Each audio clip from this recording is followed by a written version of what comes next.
नमस्कार, अब तक के सभी समाचारों को लेकर आपके साथ मैं हूं सुखवीर। आप देख रहे हैं आपका अपना चैनल भिवानी हलचल। और आज की खबरें इस प्रकार से। हरियाणा प्रदेश में नहीं रहने दी जाएगी डीएपी खाद की कमी।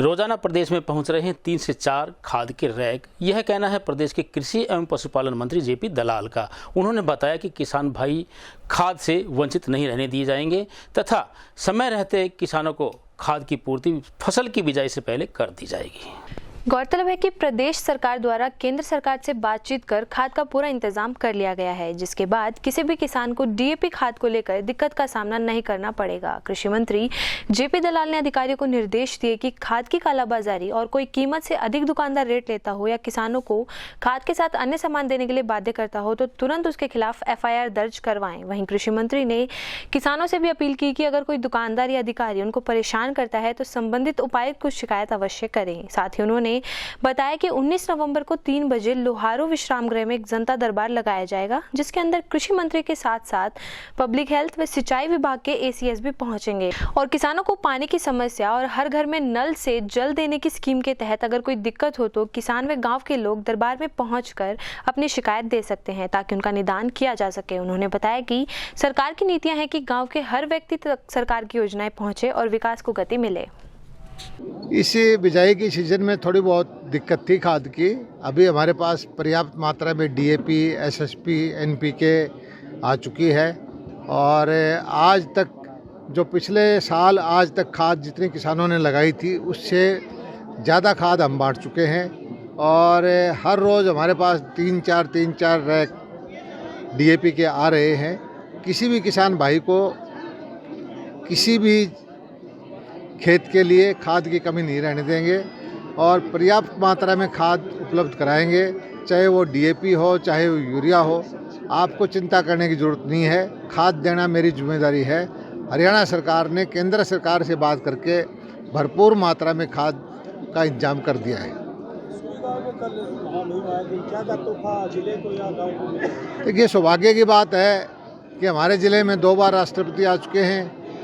पहले कलंगा गांव में अब्दुल कलाम साहब आए थे, अब सुई गांव में महामहिम रामनाथ कोविंद जी आए और जो समाज सेवी हैं सुई गांव के जिंदल परिवार, उन्होंने बहुत अच्छा गांव में काम किया। पार्क बनवाया, लेक बनवाया, स्कूल अच्छा सुधार किया, हॉल बनवाया और मुख्यमंत्री जी ने भी घोषणा की है कि वहाँ एकेडमी जो है बॉक्सिंग की वो शुरू करवाएंगे और उद्योगों के लिए एक औद्योगिक पार्क बनेगा। और भिवानी में आसपास के क्षेत्र में इस तरह के जो समाज सेवी हैं, सेठ साहूकार हैं, उनको प्रेरणा मिलेगी कि अपने गांव को ना भूलें, गांव में पैसा ज़रूर लगाएं, तो इससे एक सारे इलाके का विकास होगा। किसान जो कीटनाशक, डीएपी अन्य चीज़ें खरीदते हैं दुकानों से, तो कई जगह बिल नहीं देते, कई नकली चीज़ें किसानों ने बोला है, तो अधिकारियों को क्या लाने की जिम्मेदारी भी की जाए? हमारा निर्देश जो है मुख्यमंत्री जी का भी, मेरा भी, सभी डिप्टी कमिश्नर को, सभी पुलिस कप्तान को और सभी एग्रीकल्चर के वरिष्ठ अधिकारियों को यह है कि कोई भी खाद बांटने वाला अगर 1 रुपया ज़्यादा लेता है या ज़बरदस्ती उसको बीज बेचता है या ज़बरदस्ती कोई उसको दवाई बेचता है खाद के साथ, तुरंत उसके खिलाफ एफआईआर दर्ज की जाए। या कोई कालाबाजारी करता है उसके खिलाफ एफआईआर दर्ज की जाएगी और सख्त कार्रवाई की जाएगी। और किसान भाइयों से मेरी प्रार्थना है कि दबाव में ना आए। जो अगर कोई आदमी ऐसा करता है तो तुरंत अपने डिप्टी कमिश्नर को शिकायत करें, हम कार्रवाई करेंगे। वीरवार को महान स्वतंत्रता सेनानी रानी लक्ष्मीबाई की जयंती के अवसर पर अखिल भारतीय विद्यार्थी परिषद द्वारा स्थानीय राजीव गांधी महिला महाविद्यालय में मातृशक्ति को जागरूक करने के लिए कार्यक्रम का आयोजन किया गया। 193वीं जयंती के अवसर पर संगठन के प्रदेश अध्यक्ष श्याम सिंह राजावत व सीबीएलयू के रजिस्ट्रार डॉक्टर जितेंद्र भारद्वाज ने बतौर मुख्य अतिथि शिरकत कर छात्राओं को जागरूक किया। गौरतलब है कि रानी लक्ष्मीबाई की 193वीं जयंती के अवसर पर स्थानीय राजीव गांधी महिला कॉलेज में अखिल भारतीय विद्यार्थी परिषद द्वारा नारी शक्ति को जागरूक करने के लिए कार्यक्रम का आयोजन किया गया। वहीं अखिल भारतीय विद्यार्थी परिषद के प्रांत सह संयोजक परविंदर ने बताया कि आज के कार्यक्रम का उद्देश्य स्कूली छात्राओं व महिलाओं को नारी शक्ति से जागरूक करना था। उन्होंने बताया कि रानी लक्ष्मीबाई महान क्रांतिकारी थी, जिनका जन्म 19 नवंबर 1828 को बनारस के गरीब परिवार में हुआ था तथा गरीब परिवार में जन्म लेने के बावजूद रानी लक्ष्मीबाई महान विभीषिका के रूप में आज जानी जाती है। इस अवसर पर उन्होंने छात्राओं व महिलाओं से रानी लक्ष्मीबाई के जीवन आदर्शों तथा मूल्यों को अपने जीवन में अपनाने की अपील भी की ताकि हमारा देश दुगनी रफ्तार के साथ आगे बढ़ सके। सबसे पहला पॉइंट किसी भी आयोजन के बारे में होता है कि इनका उद्देश्य क्या है। जो कोई भी आयोजन होता है उनका उद्देश्य उस आयोजन के उस स्थिति तक पहुंचने के, या ऐसा कहिए कि अपनी आने वाली जनरेशन को, अपनी भावी पीढ़ी को, जिनके ऊपर देश का भार है, जिसके कंधों पर, उनको ये अवगत कराना है कि हम इस स्टेज तक कैसे पहुँचे, किन किन महापुरुषों ने इसमें अपना योगदान दिया है, किस प्रकार का योगदान दिया है और हमारा आज के दिन क्या कर्तव्य बनता है। जहाँ तक अखिल भारतीय विद्यार्थी परिषद द्वारा आयोजन के पीछे उद्देश्य है, एक ही उद्देश्य इसका है कि भावी पीढ़ी को यह अवगत कराया जाए कि हमारे महापुरुषों ने किस किस प्रकार से, कैसे कैसे कठिन और विपरीत परिस्थितियों में अपने आप को एक जुझारू और यूँ कहिए कि अपने जो सिद्धांत हैं, अपने जो आदर्श हैं, उनके प्रति कैसे संघर्ष करके, बलिदान करके अपनी संस्कृति को, अपनी सभ्यता को कैसे बचाया है। ज़्यादा इसके बारे में शायद बताने की ज़रूरत नहीं है, क्योंकि कॉलेज स्टूडेंट्स आप हैं, आप सभी अच्छी तरह से भली भांति परिचित हैं। महारानी लक्ष्मीबाई का स्वतंत्रता संग्राम में क्या योगदान रहा है, आप सभी को पता है कि महारानी लक्ष्मीबाई का बचपन का नाम मनु बाई था। इनके पिताजी इनको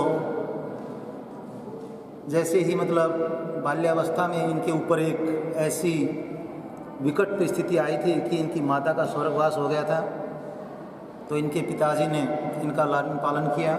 परिषद प्रांत विश्वविद्यालय कार्य सह संयोजक, आज हमारे लिए बहुत ही हर्ष का दिन है कि महारानी लक्ष्मीबाई जी की जयंती आज 19 नवंबर को एक महाबलिदान का जो समाज के लिए रहा उस समय में 19 नवंबर 1828 को जन्मी बनारस के अंदर एक गरीब ब्राह्मण परिवार में मनु उनका बचपन का नाम था। तो किस प्रकार के उनके स्वप्न थे, ऐसी गरीबी से निकलकर उन्होंने कितने महान कार्य किए। तो आज जो हमारी माताएं बहनें हैं उनसे प्रेरणा लेकर, उनको अपना आदर्श मानकर समाज में उसी प्रकार का एक संकल्प लेकर अपने जीवन में कोई बड़ा लक्ष्य लें और आगे बढ़ें। यही हमारी आज के जो कार्यक्रम का उद्देश्य है और सब माताओं बहनों को शुभकामनाएं।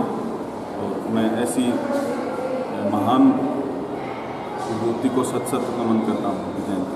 धन्यवाद। नमस्कार जी, आशु पालवास, जिला संयोजक अखिल भारतीय विद्यार्थी। आज जो हमें राजीव गांधी महिला महाविद्यालय में प्रांगण में रानी लक्ष्मीबाई के जन्मदिवस के ऊपर आज एक प्रोग्राम रखा हमने, नारी वीरांगना उत्सव का, जो नारी शक्ति को बढ़ावा देने के लिए किया है। आज हमारा प्रोग्राम करने का एक ही लक्ष्य है, जो आज हमारी बहनें हैं, जो नारी शक्ति का, जो आगे जाके नारी शक्ति के जो मेन वो बनेंगी, उन बहनों को एक इसी चीज़ के लिए हम इस प्रोग्राम किया है कि वो आगे जाकर जो आज का जो माहौल है, जो कुरीतिया समाज फैली है महिलाओं के खिलाफ, उसमें आगे आए और जो महिलाओं के जैसे तनाव है, जैसे आज की स्टूडेंट लाइफ है, उसमें वो अपने ऊपर तनाव को हावी ना होने दे और अपने लक्ष्य को फोकस रखे और आगे रानी लक्ष्मीबाई जी की तरह एक महान औरत बने। दिन प्रतिदिन बढ़ रहे प्रदूषण को कम करने के लिए नागरिक शादियों में कम से कम करें पटाखों व साउंड सिस्टम का प्रयोग। यह कहना है भिवानी के एसडीएम संदीप अग्रवाल का। उन्होंने भिवानी वासियों से वीरवार को अपील करते हुए कहा कि यदि पर्यावरण सुरक्षित रहेगा तभी हम अपने आप को अनेक बीमारियों से बचा पाएंगे। शादियों के सीजन को देखते हुए वीरवार को एसडीएम संदीप अग्रवाल द्वारा लोगों से शादियों में आतिशबाजियों के कम प्रयोग तथा साउंड सिस्टम को निश्चित समय तक प्रयोग करने की अपील की गई। वहीं उन्होंने कहा कि सुप्रीम कोर्ट के आदेशों के बाद भी लोगों द्वारा रात में आतिशबाजियों का प्रयोग किया जाता है, जिससे प्रदूषण की मात्रा में दिन ब दिन वृद्धि होती जा रही है। ऐसे में उन्होंने लोगों से शादियों में शांतिपूर्ण तरीके से खुशियां मनाने की बात कही तथा आतिशबाजियों के ना प्रयोग की अपील भी लोगों से की। इसके साथ साथ उन्होंने निश्चित समय के बाद साउंड सिस्टम के प्रयोग पर भी पाबंदी लगाई। सर क्या कहेंगे, आतिशबाजी हो रही है रात को डीजे टाइम के ऊपर चल रहा है 12 बजे तक चल रहा है। हाँ, विवाह के अब सीज़न चालू हो चुका है। जैसे कि संज्ञान में आ रहा है कि बारात के समय लोग आतिशबाजी का प्रयोग कर रहे हैं और साथ ही बारात में साउंड सिस्टम, म्यूजिक सिस्टम वो समय से ऊपर कर रहे हैं। तो आप सभी जनवासियों से मेरा अनुरोध है, साथ ही ये कहना चाहूँगा कि शादियों में एंजॉय के साथ साथ आतिशबाजी ना कीजिए। जैसे कि सुप्रीम कोर्ट का भी एक आदेश है कि पोल्यूशन को देखते हुए हमें आतिशबाजी नहीं करनी है और जो अपना साउंड है, म्यूजिक सिस्टम का भी एक निर्धारित समय है, 10 बजे के बाद आप म्यूजिक नहीं बजा सकते हैं। तो इन दोनों बातों में ध्यान दीजिए और यदि कोई ऐसा पाया गया तो उसे नियम अनुसार कार्रवाई भी बन जाएगी। स्थानीय भीम स्टेडियम में चल रही 3 दिवसीय खेल प्रतियोगिताओं का समापन वीरवार को हो गया। प्रतियोगिता के बारे में कोच राजवीर ने बताया कि जिला स्तरीय प्रतियोगिता में भाग लेकर विजेता हुए खिलाड़ियों को पंचकुला व पानीपत में होने वाली राज्य स्तरीय खेल प्रतियोगिता में भाग लेने का मौका मिलेगा।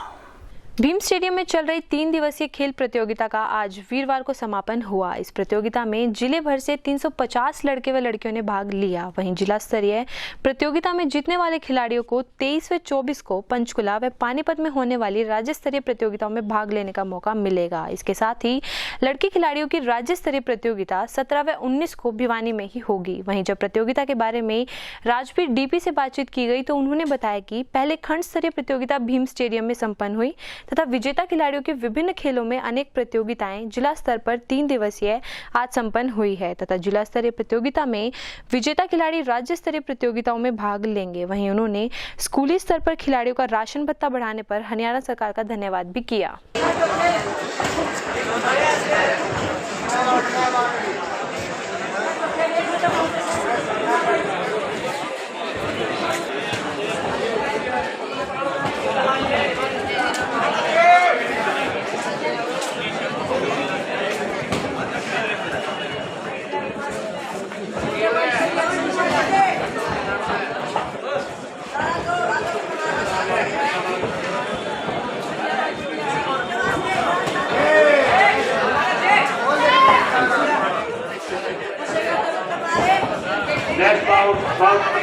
खेल प्रतियोगिता जो 3 दिन से चल रही थी, आज इसका समापन है और इसमें लगभग 350 बॉयज एंड गर्ल्स ने हिस्सा लिया है। इसमें अंडर 17 और अंडर 19 के खिलाड़ियों ने भाग लिया है। इसमें जो खिलाड़ी जीतेंगे वो राज्य स्तरीय स्कूली खेल प्रतियोगिता में भाग लेंगे। राज्य स्तरीय प्रतियोगिता एक तो पंचकुला होनी है और एक लड़कियों की 17 और 19 भिवानी होनी है। गरीब परिवारों से संबंधित विद्यार्थी नियम 134A के तहत 24 नवंबर तक कर सकेंगे दाखिले के लिए आवेदन। यह कहना है खंड शिक्षा अधिकारी आनंद शर्मा का। वहीं उन्होंने बताया कि निजी स्कूलों में दाखिले के इच्छुक विद्यार्थी जो बीपीएल परिवारों से संबंधित है इस योजना का लाभ प्राप्त कर सकेंगे। शिक्षा विभाग की ओर से जारी नए शेड्यूल के अनुसार विद्यार्थी 14 नवंबर की बजाय 24 नवंबर तक खंड शिक्षा विभाग कार्यालय में ऑनलाइन माध्यम से अपना फॉर्म जमा करवा सकेंगे। नए शेड्यूल से जिले भर के हजारों गरीब परिवारों के बच्चों को फायदा होगा। वहीं भिवानी के खंड शिक्षा अधिकारी आनंद शर्मा ने बताया कि 134 से नियम के तहत बच्चों की दाखिला प्रक्रिया प्रारंभ हो गई है। इसके तहत गरीब व पात्र बच्चे प्राइवेट स्कूलों में दाखिला ले सकते हैं, जिसके तहत 10% सीट नियम 134A के तहत सरकार द्वारा रिजर्व की गई है।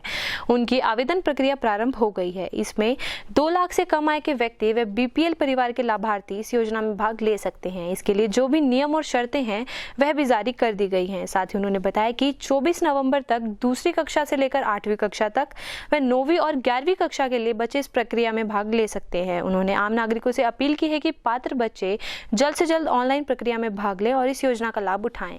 134A नियम के अंतर्गत जो भी बच्चे हमारे पास इकोनॉमिकली बैकवर्ड क्लास से आते हैं उनके दाखिले प्राइवेट स्कूलों में हम करने जा रहे हैं। पूर्व में इसकी तिथि फार्म भरने की जो ऑनलाइन थी वो 14 नवंबर थी, उसको बढ़ा करके अभी जो है उसको 24 तारीख कर दिया गया है। 5 दिसंबर को इन बच्चों का हम एग्ज़ाम लेंगे और 10 तारीख तो इसका जो है परिणाम घोषित हो जाएगा। पहला ड्रा हम 13 तारीख को लगा रहे हैं और 13 तारीख में जो बच्चे हमारे पास आ रहे हैं एडमिशन लेने के लिए उनको 15 से लेकर के और आगे हम 29 तारीख तक इसमें जो है इन बच्चों को हम मौका देंगे।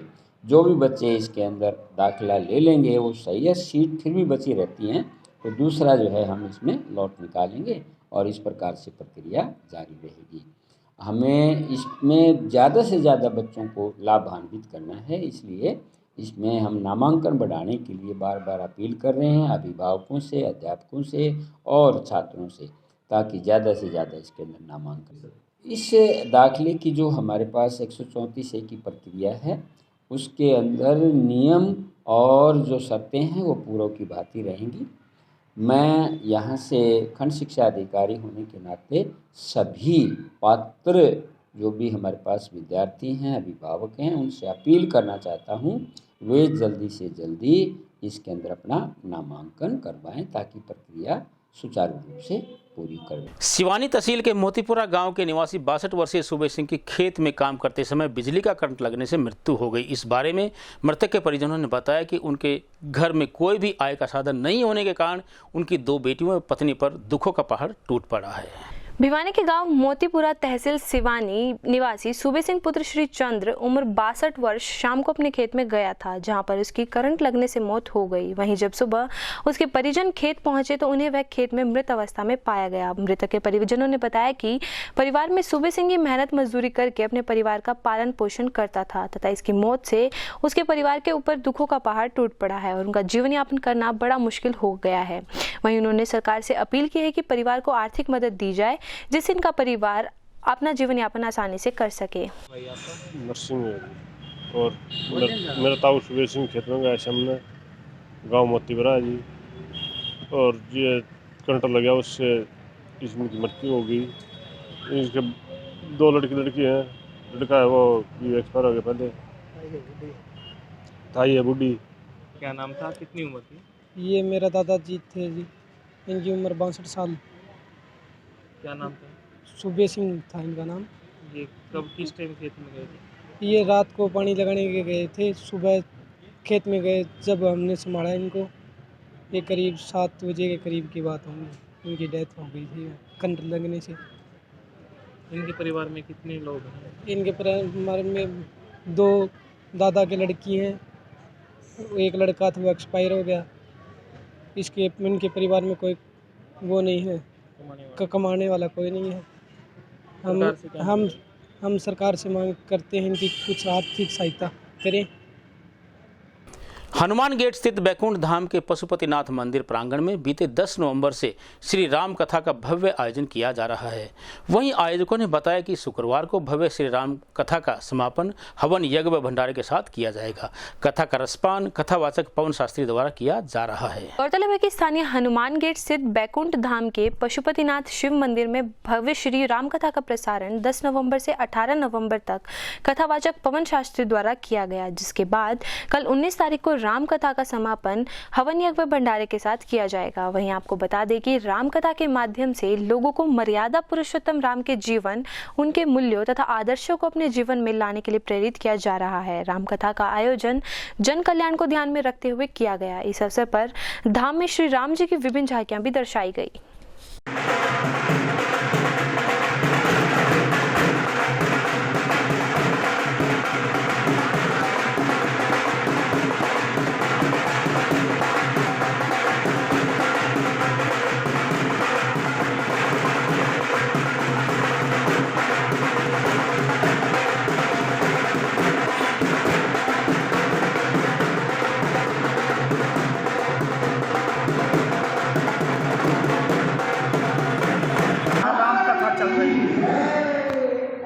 पवन कुमार शास्त्री जी के द्वारा राम कथा का आयोजन यह कब शुरू हुई थी? 10 तारीख से जी। और इसका समापन कब है? ये 19 को भव्य भंडारा और हवन। यह किसके सहयोग से करवाया जा रहा है? ये सब समाज के मान लो जो यहाँ के हैं सदस्य, इन्हीं सब के द्वारा। निकटवर्ती गांव निनान में पंचायत द्वारा करवाए जा रहे हैं अनेक विकास कार्य। यह कहना है गांव के सरपंच रामकुमार शर्मा का। उन्होंने बताया कि गांव में बच्चों के शारीरिक विकास के लिए खेल स्टेडियम, ग्रामीणों के लिए पक्की गलियां व पेयजल व्यवस्था उपलब्ध करवाई गई है ताकि ग्रामीणों को किसी भी प्रकार की समस्या का सामना नहीं करना पड़े।